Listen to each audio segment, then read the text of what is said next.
What's up, guys? It's your girl Nosh. How's it going? Back with a quick message. Really quick message. Hopefully, it's quick. We all know how this goes. Today, I want to talk to you guys about boundaries. Do you know what they are? Look it up. Look it up. Look up what boundaries are. If you don't have boundaries, I don't know what to tell you. You gotta have boundaries. People who have boundaries have self respect. That's all I'm gonna say. When you have boundaries, you are showing that you have self-respect. That you hold yourself at a high honor, at a high standard. Your clothes, the car you drive, the house you live in, the people that you're surrounded by, that's nothing. That does not show how much money you make. Does not show how like if you have boundaries or not. When I see an individual with boundaries, I immediately know that this person has self-respect because that's how it works. So let's talk about that for a second. Do you have boundaries? Like, do you know how to assert your boundaries?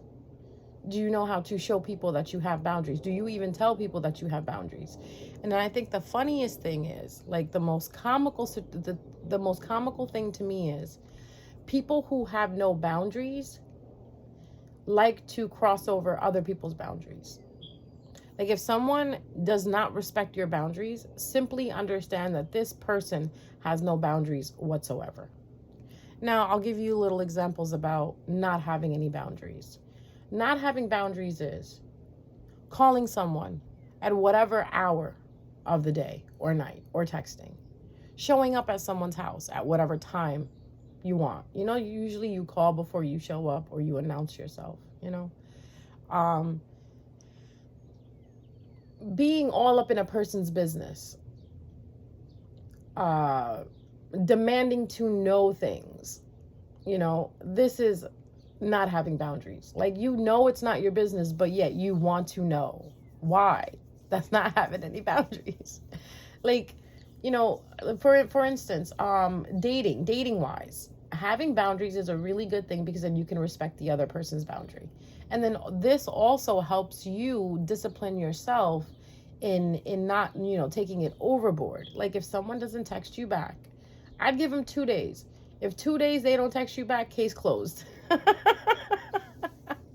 Ladies, listen to this. Gentlemen, listen to this.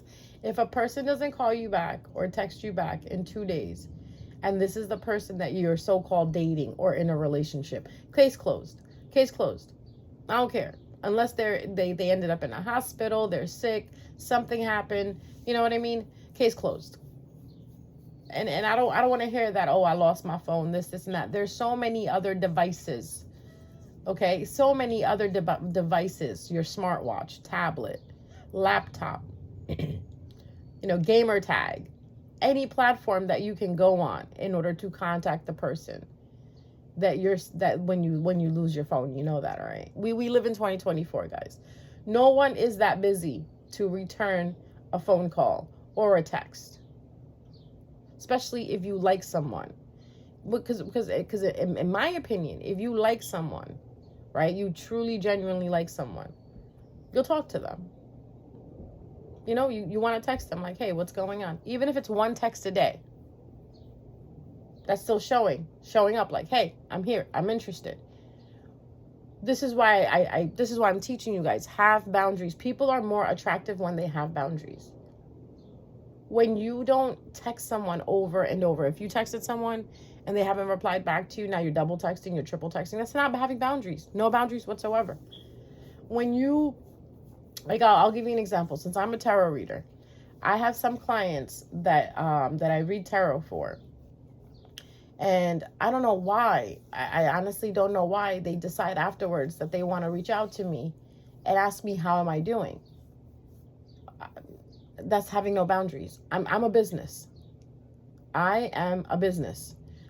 And then I explain this, and this is how I explain it. When you go to Walmart and you cash out, right? You're at the you know, the checkout and you're cashing out. Do you go home and do you text the cashier and say to her, hey, how are you? Can you let me know what sales are going on? No.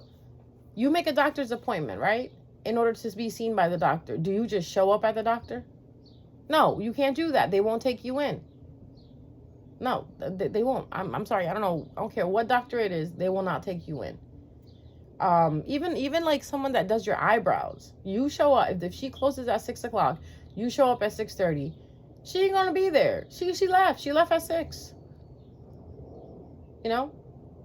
Or like those people that show up at stores at like closing time, 5 minutes to closing. No boundaries whatsoever. Because now you holding up everybody who needs to go home. When you have self-respect, you do not treat other people like that. You think about it, like, how would I feel if I was treated like that? That's the whole thing about having boundaries. You can put yourself in another person's shoes and understand how they would feel. That's why you don't do anything that would, make you step out of self-respect or make them step out of self-respect. So having boundaries is really important. It teaches discipline. And you have to understand that if you don't have boundaries, that means you like to control things. People who like to control things have no boundaries. And then those people who have boundaries don't give a fuck about controlling things. Like, it is what it is. Now sit there and think about it for yourself. Do you have self-respect? Do you have boundaries? Like, do you need someone to come out and say to you, I am not your friend. Please stop texting me. I am not your friend. You don't have to call me all the time. It's like a social cue, right? You understand social cues? Well, the biggest social cue that you need to understand is boundaries. Body language. Body language will tell you that when you're talking about something and it's making a person feel uncomfortable, you stop. Those who don't care about how another person feels will continuously drill at the conversation. Like, for instance, like I have individuals who say to me, oh, so what have you been up to? Just regular conversation, right? Casual conversation. What have you been up to? Work, the usual. I don't go into, oh, I did this on Monday, Tuesday, Wednesday, Thursday, Friday, because I have boundaries. I don't want people knowing what I'm doing. That's my personal business. Like, and it also goes for those people, you know how when you're with someone and they look down and they look sad and you're like, hey, what's wrong with you? And they're like, nothing. And deep down inside, this person wants to talk about it, but they're not ready to talk about it. So you know what you do? You have boundaries and you say, hey, listen, when you're ready to talk about it, I'm here for you, okay? I know you're going through something and I know you're telling me that you're not, but once you're ready to talk about it, I'm here for you. And then you don't ask them anymore about what's going on with them. You continue with the day. It's like we learned how to have boundaries when we deal with children. A lot of adults didn't have boundaries. This is why their children don't have boundaries. Like for me, when I deal with children, if a child is crying, I console the child and I say to the child, hey, everything okay? And if the child's like, yes.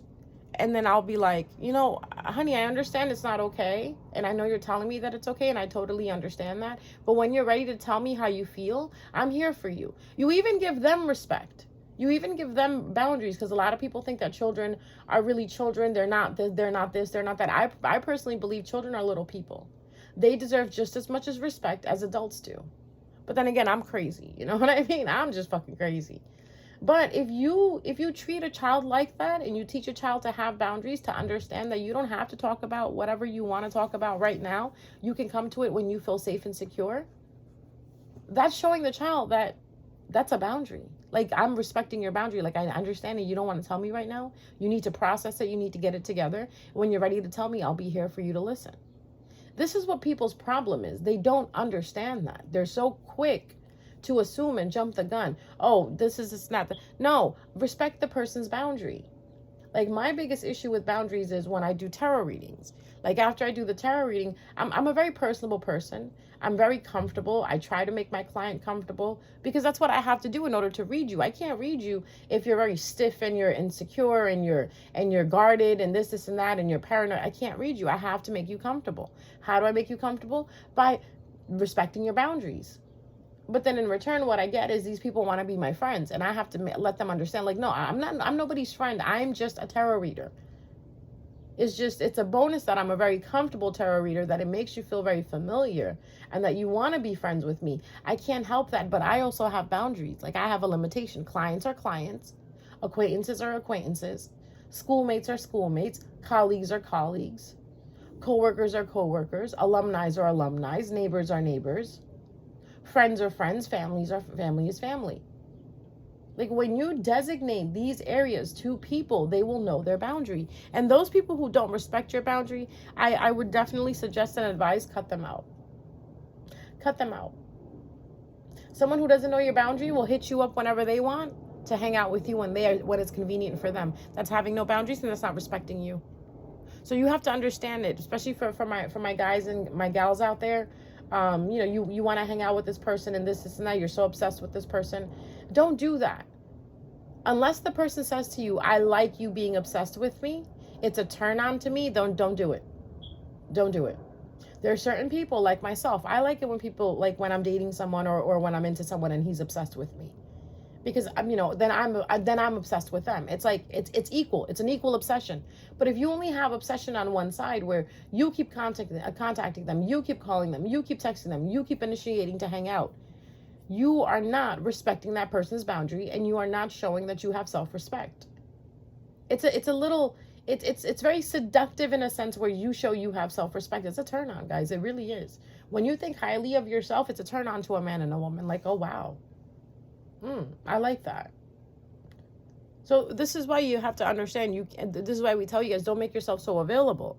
Because when you are available, that shows that you have no boundaries. Like if someone texts you at 9, 10 o'clock at night, do not respond. I personally don't respond unless it's a family member or a friend. If a client texts me, a coworker texts me, work texts me, anybody that is not family or friend that texts me after a certain time, right? I don't answer back. I answer back the next business day. Especially if it's a client. I'll answer you back the next business day. If it's work, I'll answer you back when I'm heading into work. This is called having discipline. Discipline equals boundaries. When you learn this, I guarantee you will start to feel so much better about yourself. You will let go of that people-pleasing bone in you. Because you have to understand, having boundaries is everything. And then you'll understand that people that don't respect your boundaries don't need to be around you. You get what I'm saying? This is what I'm trying to teach you guys. Don't let people disrespect you. People who cross your boundaries are disrespecting you. It's the same as slapping you. Like if you said, please do not call me after 9 o'clock. I like to wind down after 9. I like to get into bed. I like to, do my thing. If you need to reach out to me before 9. And here you have a client or a coworker or work reaching out to you at 9 o'clock. I mean, with work, you can't tell them, oh, I like to wind down after 9. No, just don't answer back. They'll get the hint. They'll get the hint. Like, I purposely do this. When a client texts me at after hours, I'll answer back. I answer back the next business day. And the following time that person texts me, they'll text me back during the business hours and not after or before the business hours. You teach people how to treat you. You also teach people how to teach you. Someone's arguing with you, you don't want to argue, you can step away. And if that person follows you to argue with you, no boundaries. No boundaries whatsoever. You say you don't want to fight, you don't want to talk about it anymore at this time, and this person continuously wants to talk about it, no boundaries. That person is trying to control the argument. People who say to you, I don't want to talk about it right now, right? Understandable. You have to respect it. But then you ask them, well, when would you like to talk about this?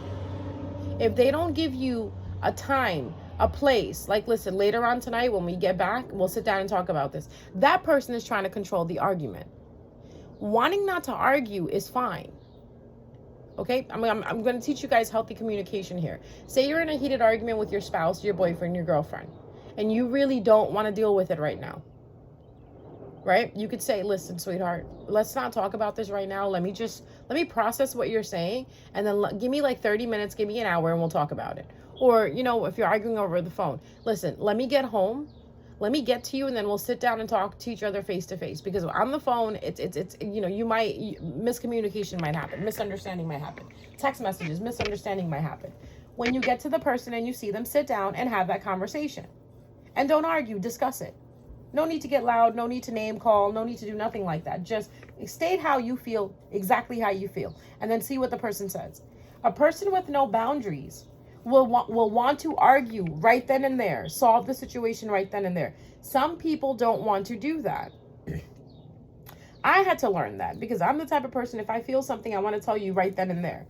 And that's why the universe sent me individuals that weren't like me to teach me that sometimes, you can't argue right when you want to, or you can't talk about certain things right when you want to. You have to wait. Sometimes there's kids around. Sometimes you're at work. Sometimes you're with family. Sometimes you're out in public. So this is what's called maturing, mature, intelligence, mature communication. You set a boundary. You say, okay, well, when would you like to talk about this? This is what I had to learn how to do. So when would you like to talk about this? Can we talk about this later? I understand that you're not up to talk about this right now. Can we talk about it later? And then you talk about it later and you discuss it and you finish it. My issue is when you discuss things and you still can't arrive to a conclusion or a solution, then that's a problem for me. I can't deal with you. I can't deal with people who like to argue about things and go in circles. Like, get to the point, please. Please get to the point. How can we solve the situation? Show me what I did wrong and let me see, okay, what is it that you feel that I did wrong? Let me see it. Show it to me. Show me receipts and then let me fix it. But if you're sitting there, when you did this and you did that, I don't like it when you do this and I don't like it when you do that. No, don't say that. Tell me exactly what I did. And don't tell me, you do this all the time. I do what all the time? Be precise about it. Like, when you say this to me, I do not like how it makes me feel. This is something that they teach you in couples counseling. Don't ever say, I hate that you do this. You do this all the time. What is it that I'm doing? You notice a lot of people say that, I hate it when you do that. Well, what is it that I'm doing that you hate? Please be precise. Please speak your piece. Or when people are like, you did this last time. I did what last time? Please remind me. And you better have your receipt for that. Remember last time on Friday you did this to me and we argued about this? And you caught an attitude with me? Okay, then I'll be like, okay, yeah, I remember that. I apologize about that and I'll try to fix it. I can't stand it when people are like, you do this all the time. Well, what is it that I do? Please tell me. Because you have to understand, there's some people in this world that will not apologize if they don't see what they need to apologize for. I'm that type of person. Show me what I need to apologize for and I'll apologize.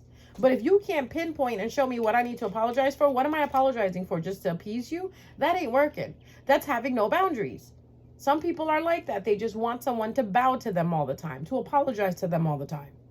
And if you find yourself continuously apologizing for something that you're doing or something that you are, or this is just the way you are, then you don't need to be with that person. And that's a hard pill to swallow, but this is the truth. Because you're going to keep arguing and then you're going to be resentful about it. And that's another thing I cannot stand. After we argue, I don't want resentment. So if after we argue and we can get over it and we go back to being the way we are, that's perfect. That shows, okay, we have boundaries. We're not going to bring up what happened and we're not going to argue about it again because we already solved it. That's having boundaries. That's having respect for yourself. Major thing about having respect for yourself is you don't look stupid in front of people. You don't become so available for people. This is what boundaries teaches you.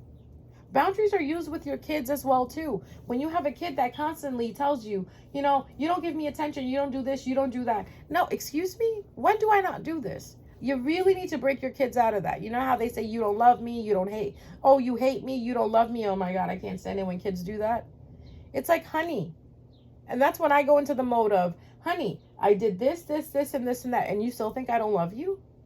You have to break it down for people. You gotta break it down for people, and you have to assert your boundary. A lot of people think I'm very assertive, and there's a reason behind that. Assertive people have self-respect.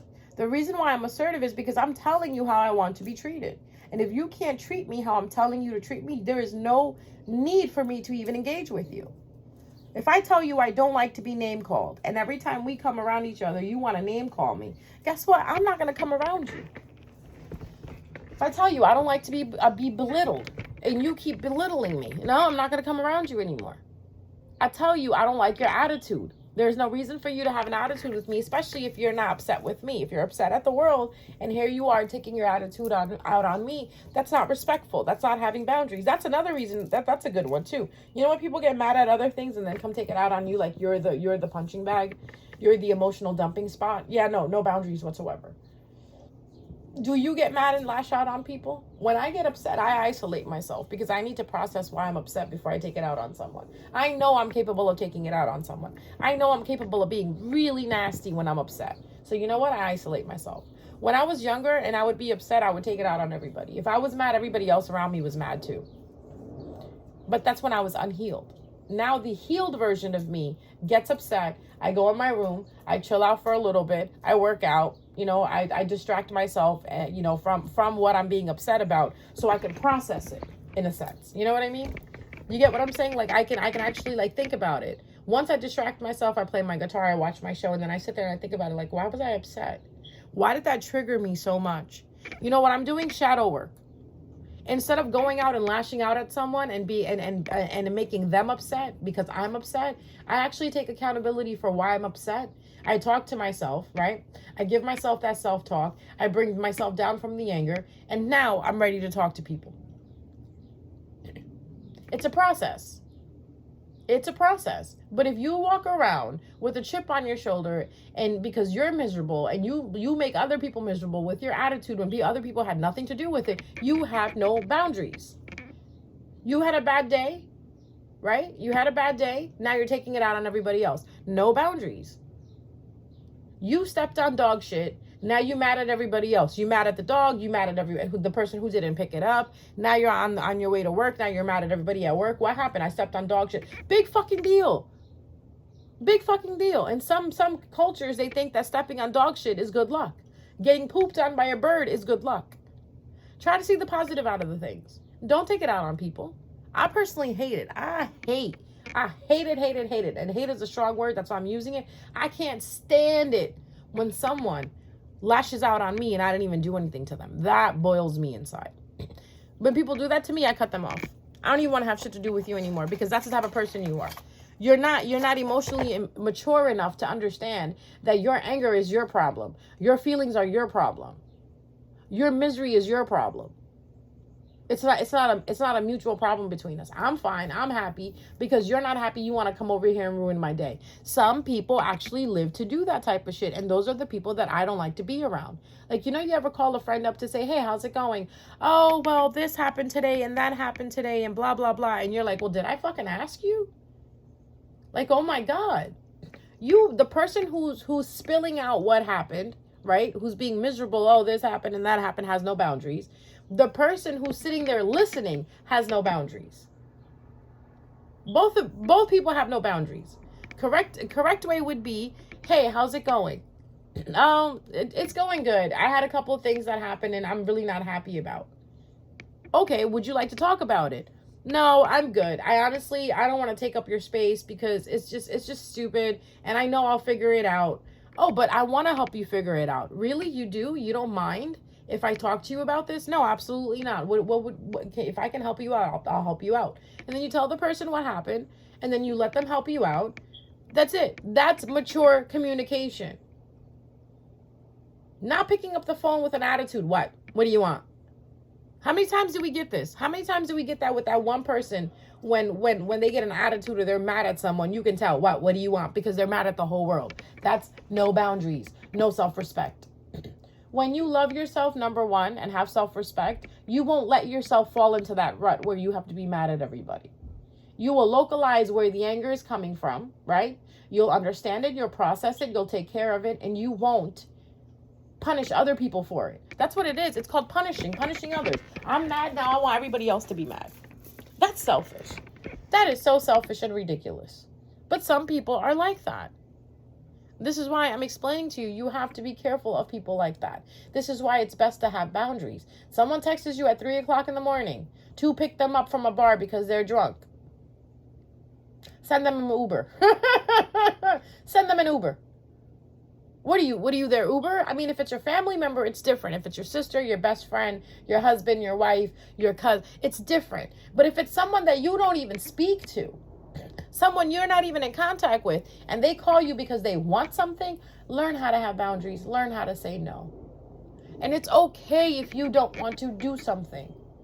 People also need to learn how to accept that not everybody wants to do what they want them to do. Once you understand that, that helps as well too. Okay? Well, I hope this video helped you. This is all about boundaries and how to assert them and how to understand them. Boundaries is simply not letting someone make you feel uncomfortable or take advantage of you or put you in a position where you don't feel right. So if you put up boundaries and you teach people how to treat you, because remember, people will only do to you what you allow them to do to you. Like a long time ago, I had to explain to people, no one breaks your heart. You break your own heart because of the expectation you put on the situation. If you go into a situation lightheartedly, thinking that, it's fine, whatever is whatever, you won't get your heart broken. You only get your heart broken when you set expectations to it. So technically speaking, no one breaks your heart. Love doesn't break your heart. Nothing breaks your heart. You break your own heart. And if we can start taking accountability for that, we'll be much happier people. Instead of blaming others and hating others and resenting others and blaming them and saying that they broke our heart. They didn't do anything. You allowed them to do it. When he stopped calling you and he started missing out on dates and he started standing you up, you allowed that to happen. Why? Because you still kept talking to him after he did all of that. He cheated on you once. Now he's cheated on you again. Now he's beating you and he's doing, why? Because you're allowing it to happen. The first strike, don't let it happen the second time. Always remember, ladies and men, if they raise their hand at you once and you don't say anything about it, they will do it again. That's what my mom taught me. That when you raise your hand at someone, you show them that you have no respect for them. So when someone hits you, okay, I'm going to be really honest with you. That person is showing you that they have no respect for you. So the first time they do it, stop it there, because it will get worse after that. It will get worse because that person will get comfortable. People get comfortable in how they treat you only because you allow them to treat you that way. You are saying, yes, treat me like shit. Please treat me like shit, because you're not doing anything about it. And you know how you're not doing anything about it? Because you're not showing that you have boundaries. If you have boundaries, people won't do that to you. So if a man speaks out of turn with you and you stop it the first time he does it and you don't deal with him, you're teaching him you have a boundary and that you don't want to be treated that way. And then stick to your guns and don't deal with him again. Don't get soft. Don't do that. First of all, that person is not good for you if they talk to you out of terms, if they call you out your name. I don't care how much you like him. I don't care how much money he has. I don't care how cute he is. If he can't call you by your name or baby or love or my life or my sweetheart, he's not the one for you. If he's calling you by names and this and that, that means you have no self-respect for yourself. If he is raising his hand at you and you're allowing it to happen, that just shows him and the world that you have no self-respect for yourself. And I know sometimes it can become scary, but think about it. Think about it. It always wasn't like that. The first time he did it and you stayed around, that's what gave him the comfortability to do it again and again and again. Just like those men that cheat the first time and then you take them back. Or they step out on the relationship and you take them back. Or they speak to you a certain way, or they do something to you and then you take them back. Same goes for the men, guys. Same thing. If you let your girl get away with it once, she'll keep doing it. Humans are humans, whether they're men or women. They want to see how far they can go. Because those are the humans that have no boundaries for themselves. Okay? So if you don't have any boundaries, I would say grow some today. All right? I love you guys. Take care, and I hope this helped.